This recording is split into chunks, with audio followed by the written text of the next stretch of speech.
नमस्कार, तैमूर ईडीयू में आपका स्वागत है। आज हम पढ़ेंगे मरुत्तर काल विदेशी आक्रमण। तो चलिए शुरू करते हैं। मरुत्तर काल में विदेशी आक्रमण। मौर्य काल के पतन के बाद मगध छोटे छोटे टुकड़ों में बट गया और कोई भी योग्य शासक नहीं रहा, जिस कारण भारत पर विदेशी आक्रमणकारियों ने हमला किया। मरुत्तर काल में भारत पर 4 विदेशी आक्रमण हो गई, जो कि निम्नलिखित है: इंडो ग्रीक, शक वंश, पहलव वंश और कुषाण वंश। इसे हम ISPK के नाम से भी जानते हैं, या यूँ कहें कि ISPK को अगर हम याद कर ले तो हमें ये चारों आक्रमणकारियों के नाम अच्छे से याद रख सकते हैं: इंडो ग्रीक, शक, पहलव और कुषाण। अब हम बारी बारी से इन चारों आक्रमणकारियों के बारे में अध्ययन करेंगे। मरुत्तर काल में जो पहला आक्रमण हुआ वो इंडो ग्रीक या इसे हिंद यूनानी भी कहेंगे। मरुत्तर काल में यूनानी बैक्ट्रिया हिंदुकुश पर्वत के पश्चिम से भारत आए और मरुत्तर काल में भारत पर आक्रमण करने वाला ये सबसे पहला यमन ग्रीक आक्रमणकारी डेमेट्रियस प्रथम था। तो यहाँ हम देखते हैं कि बैक्ट्रिया में विद्रोह होने के कारण नए क्षेत्र की चाह में यूक्रेटाइड्स ने भी भारत पर आक्रमण कर दिया। अतः भारत में 2 कुलों का शासन स्थापित हुआ। ये जो यूक्रेटाइड्स वंश के शासक थे, इसके संस्थापक यूक्रेटाइड्स और इसकी राजधानी जो थी वो तक्षशिला में थी। डेमेट्रियस वंश का जो संस्थापक था वो डेमेट्रियस प्रथम था और इसकी जो राजधानी थी वह शाकल या सयालकोट, जो वर्तमान में पाकिस्तान में है, वहां पर था। इन दोनों वंश के शासकों ने भारत में 2 कुलों का शासन स्थापित किया। डेमेट्रियस वंश की राजधानी शाकल थी। इस वंश का सबसे प्रतापी शासक मिनांडर हुआ, जिसे बौद्ध साहित्य में मिलिंद कहा गया है। इसने शुंग शासक पुष्यमित्र शुंग पर आक्रमण किया, परंतु यह हार गया। बौद्ध ग्रंथ मिलिंद पन्हों में मिनांडर के बौद्ध भिक्षु नागसेन के साथ वाद विवाद के उपरांत बौद्ध धर्म का अनुयायी बनने की कथा है। जैसा कि पहले भी बताया, यूक्रेटाइड्स वंश की राजधानी तक्षशिला थी। इस वंश का सबसे प्रतापी शासक एंटियालकिड्स था। इसने शुंग शासक भागभरत के विदिशा स्थित दरबार में एक राजदूत हेलियोडोरस को भेजा, जिसने विदिशा में एक गरुड़ स्तंभ स्थापित किया। इससे पता चलता है कि हेलियोडोरस ने स्वयं भागवत धर्म ग्रहण किया। आगे हम देखते हैं यूनानी संपर्क का प्रभाव। नंबर 1, ज्योतिष के क्षेत्र में भारतीयों ने यूनानियों से बहुत कुछ सीखा। नक्षत्रों को देखकर भविष्य बताने की कला भी भारतीयों ने यूनानियों से ही सीखी। नंबर 2, सिक्के बनाने की कला में भी भारतीयों ने यूनानियों से बहुत कुछ सीखा। यूनानियों ने ही सर्वप्रथम सोने के लिखित सिक्के चलाए, जिन पर एक ओर राजाओं की तथा दूसरी ओर देवता या अन्य चिन्हों की आकृति होती थी। नंबर 3 देखते हैं कि यूनानियों पर भी भारत का प्रभाव पड़ा। कई यूनानी राजाओं ने भारतीय धर्म को अपनाया। यहाँ हम देखते हैं कि हेलियोडोरस नामक राजदूत ने भागवत धर्म एवं मिनांडर ने बौद्ध धर्म अपनाया। तपस्या व योग की क्रियाएं यूनानियों ने भारतीयों से ही सीखी। दोनों ने एक दूसरे की सभ्यता व संस्कृति को देखा और एक दूसरे के गुणों को अपनाने की कोशिश की। कुछ यूनानियों ने हमसे सीखा और यूनानियों से हमने भी कुछ सीखा। अब हम संक्षिप्त रूप से उस समय के दूसरे आक्रमणकारी शक वंश के बारे में पढ़ेंगे। यूनानी आक्रमणकारियों के बाद या यूनानियों के बाद मध्य एशिया के शकों ने भारत पर आक्रमण किया। शक राजाओं को क्षत्रप कहा जाता था। यह भारत में आकर 5 जगहों में बसे थे: कंधार, मथुरा, नासिक, तक्षशिला, उज्जैन। माफ कीजिएगा, यहाँ नंबर कुछ ऊपर नीचे हो गए हैं, इस पे ध्यान ना देंगे। तक्षशिला, इस शाखा के शासक एजेलिसेज के सिक्कों पर भारतीय देवी लक्ष्मी का चित्र अंकित है।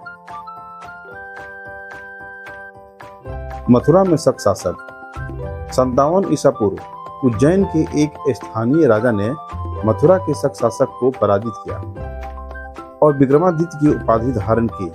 इसी के उपलक्ष्य में उसने 57 ईसा पूर्व विक्रम संवत नामक कैलेंडर की शुरुआत की। नासिक के शक शासक, इस शाखा का सबसे प्रसिद्ध शासक नाहपान था। नाहपान ने सातवाहनों से महाराष्ट्र में एक बड़ा भूभाग छीना था, परंतु सातवाहन शासक गौतमीपुत्र शतकर्णी ने इसे पराजित कर दिया था, जिसका प्रमाण हमें नासिक के जोगल थंबी से मिले सिक्कों से पता चला है।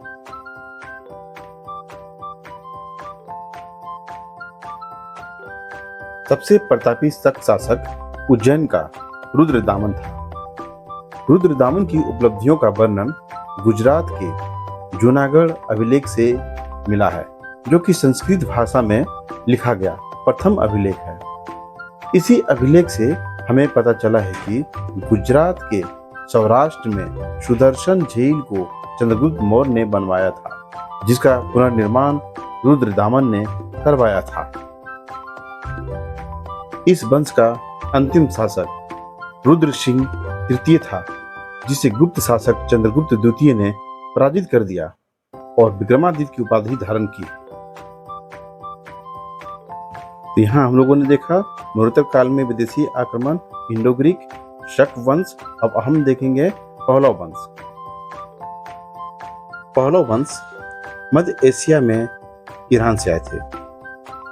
भारत में इस वंश का प्रथम शासक मिथ्रिडेट्स था, जबकि सबसे महत्वपूर्ण शासक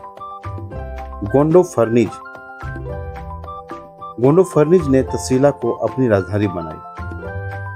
इसके शासनकाल की जानकारी हमें तख्त-ए-वही अभिलेख पेशावर जिले से प्राप्त होता है, जो कि वर्तमान पाकिस्तान में है।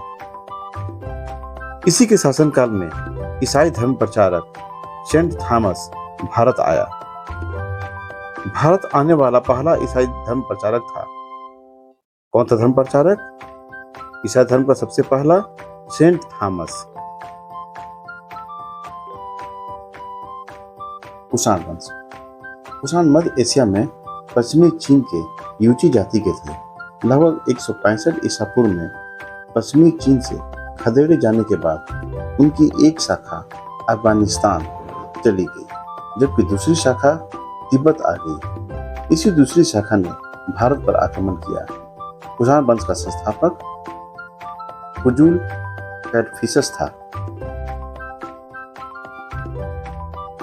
इसके बाद अगला शासक बना विन कैडफिसस। इसे कुषाण वंश का वास्तविक संस्थापक माना जाता है। इसने भारत के गंधार, पंजाब और मथुरा क्षेत्रों पर आक्रमण करके उसे अपने अधिकार में लिया। यह शैव धर्म को मानता था। इसने तांबे की मुद्रा में एक तरफ शिव, नंदी व त्रिशूल तथा दूसरी तरफ महेश्वरा शब्द अंकित करवाया था।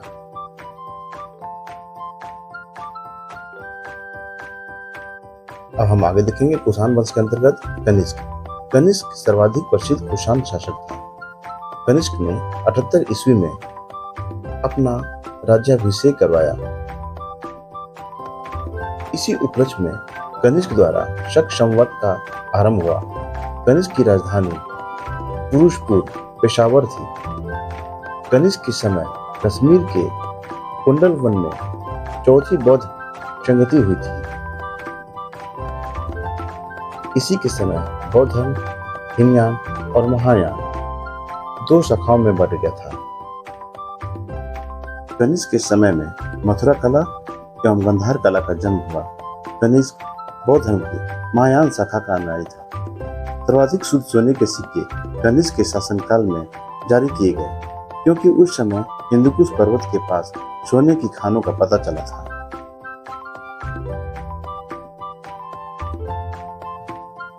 कनिष्क के दरबार के विद्वान पार्श्व वसुमित्र, अश्वघोष, नागार्जुन एवं चरक थे।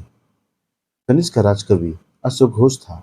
अश्वघोष ने बुद्ध चरित्र लिखा। नागार्जुन एक बौद्ध आचार्य थे। इन्होंने शून्यवाद दर्शन का प्रतिपादन किया। इन्हें भारत का आइंस्टीन भी कहा जाता है। वसुमित्र भी एक बौद्ध आचार्य थे। इन्होंने महाविभाषा शास्त्र नामक ग्रंथ की रचना की। चरक एक आयुर्वेदाचार्य थे। इन्होंने चरक संहिता नामक चिकित्सा ग्रंथ की रचना की। रेशम मार्ग। चीन का रेशम मार्ग यूरोप, ईरान तथा मध्य एशिया से जोड़ता था। इस मार्ग का दक्षिणी भाग हिंद महासागर से गुजरता था तथा उत्तरी मार्ग कश्मीर तथा हिंदुकुश पर्वत को पार करके गुजरता था। कनिष्क ने रेशम मार्ग पर अधिकार कर लिया तथा रेशम मार्ग के होने वाले व्यापार पर कनिष्क कर वसूलता था, जो कि उसकी अर्थव्यवस्था का सबसे बड़ा स्रोत था। कनिष्क की मृत्यु के बाद उसके उत्तराधिकारी योग्य नहीं थे, जिस कारण इसके छोटे छोटे सामंत अलग होने लगे। इस वंश के अंतिम शासक के रूप में वासुदेव की चर्चा मिलती है और इसी वंश के सामंतों ने आगे चलकर गुप्त वंश की स्थापना कर दी थी। तो यहाँ पर हम देखते हैं कि ये मौर्योत्तर काल में जो विदेशी आक्रमण हुए वे यहाँ पर खत्म होते हैं और इसके बाद गुप्त काल शुरू होती है।